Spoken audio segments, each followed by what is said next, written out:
I can't watch a game. Well, that seems to be a theme in your life. You watching sports, it seems to be a source of a lot of troubles. Actually, a few weeks ago, I was watching the game. I had some time to watch the game. Mm-hmm. My wife was busy, and I invite my friend over, and he brought his fiancée with him, and he kind of ruined it now for us. Right. I mean, if the women would start talking to each other, okay, we could watch, but they weren't. They had that let's play Pictionary look on their face. I was starting to panic. And then I tried something that actually worked. You can actually jumpstart a conversation sometimes between two women. I just said to my friend's fiancée, Kathy, what color bridesmaids dresses are you getting? She was, oh, they're blue, they're off the shoulder. And my wife, really, blue? Boom, we're watching the game right there. Oh. The hardest thing is when I'm in a department store during the big game, because most of the time I'm shopping with my wife, and then your only hope is when you walk by the TV section for a little while. Like, oh, honey, go try it on. Try that on. I'll be right here. No, you look fat in that one. Try another one on. Yeah. That's cunning. It's pathetic. Yeah. We're all there. All the married men are just shuffling around the TVs. Hi, how are you? Yeah, hi. What's up? Hey, you're new here. Get in the back, buddy. What are you trying to pull? You're on lookout. That's what this is all about. The big thing is I can't watch the game anymore. The holidays. Yeah. The holidays are the hardest time for me with sports. I don't like that they put football on Thanksgiving because it just starts fights in my family. The men want to watch the game. The women don't. You know what they do? They compromise the women. They put the TV on without the volume, which never works because then you have to pretend like you're paying attention to your family. Oh, Grandma, could you pass me the gravy, please? Would you pass it? I'm open! Get rid of it! Pass the gravy! Oh, you suck!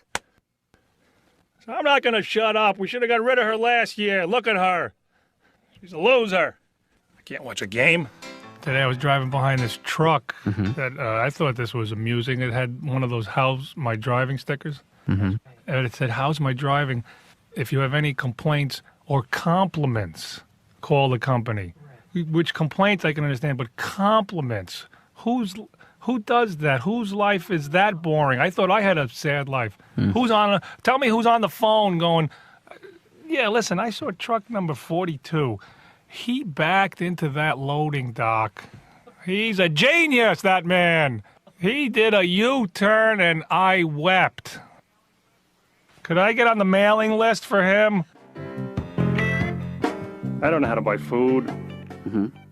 I screwed up when my wife, that's kind of our defense, just screwed up so bad they'll never send you again.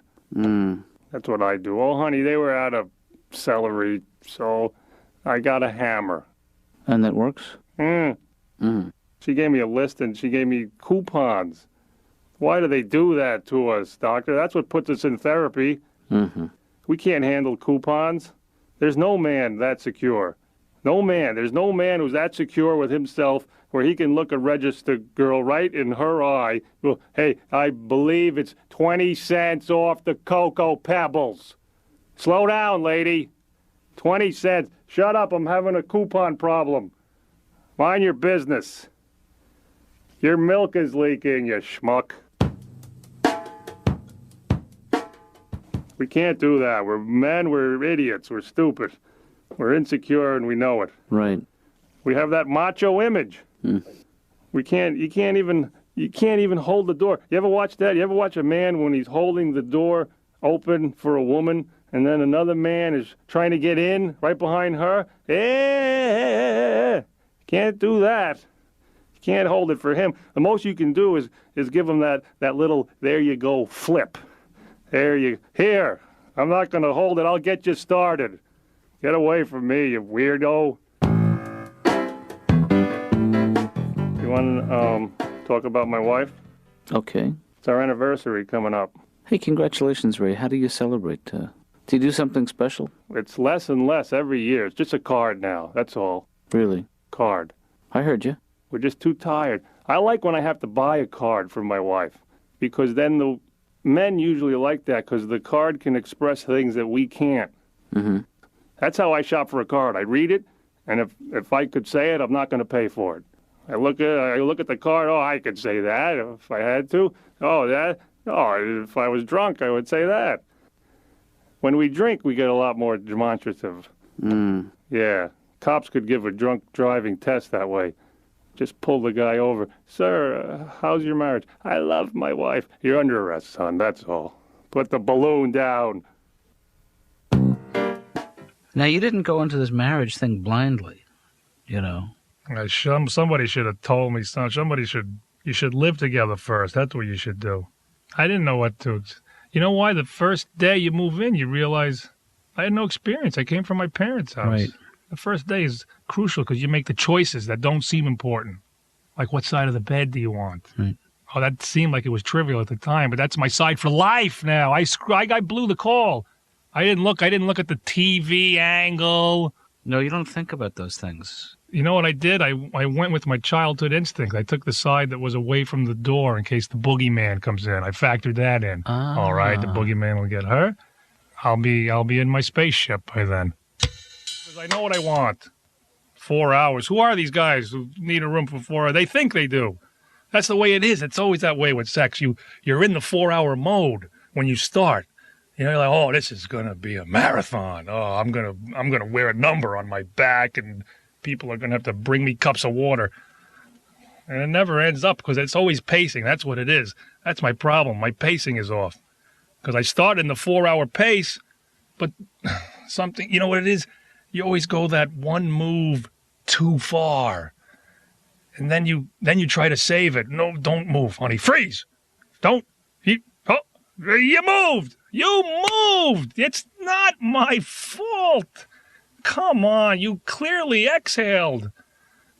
Don't look at me. Where's the remote? It feels a little claustrophobic in your house now with the twins and your daughter. This is horrible, but I actually make little excuses now just to get out of my house. I'll do anything. Anybody need anything? Anything at all? Anything from the Motor Vehicle Bureau? Maybe? I'll do it. Can I register anything? I'm the guy. It's on my way. I was going that way. I'm just going out to apply for jury duty. That's all. Please, let me out of the house.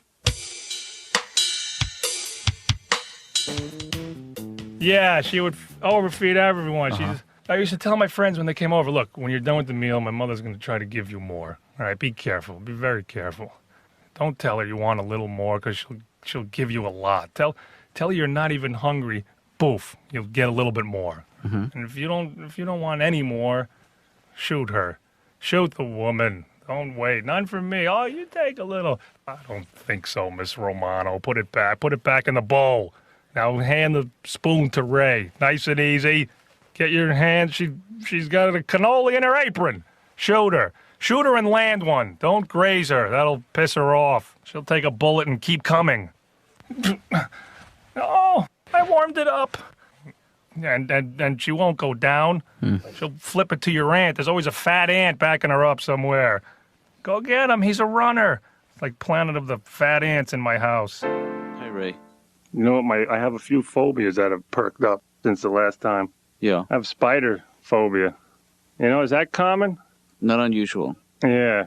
I had a bad experience in my car. Right. It was kind of like right out of a horror flick, you know. It was, I was driving on the highway and I saw the spider on my windshield. And then I thought, okay, you know what? I'll turn the wipers on and that'll kill him. Uh-huh. So then I turned the wipers on and it goes right over him. And then it dawned on me, he's in the car. It's just like that horror movie. We've traced the spider. He's coming from the inside. It's over now, Ray. You're safe, you know. Oh, I feel a little better. I'm just tired for the kids. I can't snap out of it. I fell asleep driving the car. I did that. I did that little neck dip, that nanosecond of sleep behind the wheel of the car that just scared the hell out of you. So terrifying. I was just cruising and just like, holy crap! I'm driving. And then the weird thing is, as frightening as it is, I did it again a few minutes later. You've had a brush with death, and I'm still drowsy after that. How does that happen? If a bullet came through my window, would I fall asleep right after? Oh, tomorrow I'll look at it, honey. I like to go out to eat, which is even more annoying for me. I like to go out for breakfast. Breakfast can be the most annoying meal for me because I need orange juice. I like orange juice, but I need a normal size glass. I don't know what kind of shortage we have in our country. You don't get this. This will never be your juice glass. Trust me, this is how they deliver the juice to the restaurant. We have a juice delivery. Your juice is here. Get the hand truck, Fred. We gotta bring that to the loading dock. I always tell the waitress, please, I need a large.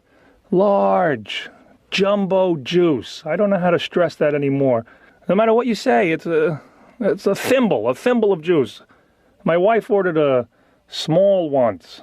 Oh, they came around with a damp rag. Oh, I should have got the large. I almost broke my shower the other day, Doc. It's so frustrating. I have the shower where you can't get an accurate temperature setting.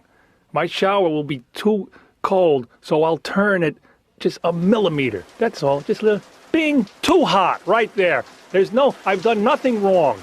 You can't turn the knob any less than that. I tried every method of turning that knob as little as possible. Sometimes I just brush up against the knob. Too hot. It's never the right temperature. It's the right temperature once while it's on its way towards being the wrong temperature. You soap up your body and I have to wait for it to come around. There it is. Okay, there it is. Okay, la la la. Ow! And then it does something very weird. I'll turn it hotter and it gets a little colder first and then goes to hot. It's like the cold water has to back up and get a running start. Okay, hot.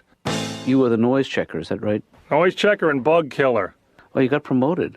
I don't know why women think men like bugs. I'm squeamish.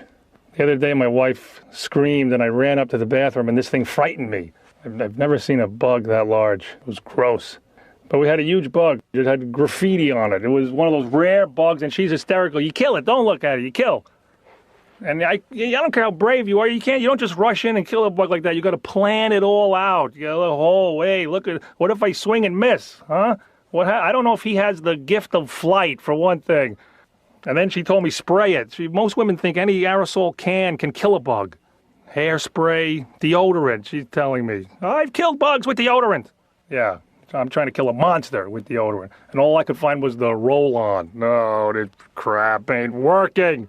He likes it. He likes this. Look at him. Oh, he wants his tummy done. Beautiful. It's not working, honey. He shouldn't be purring. Oh, I'm sorry, Ray. We're going to have to stop. So you got the bug, right? Yeah. What's that thing crawling up your leg? Oh.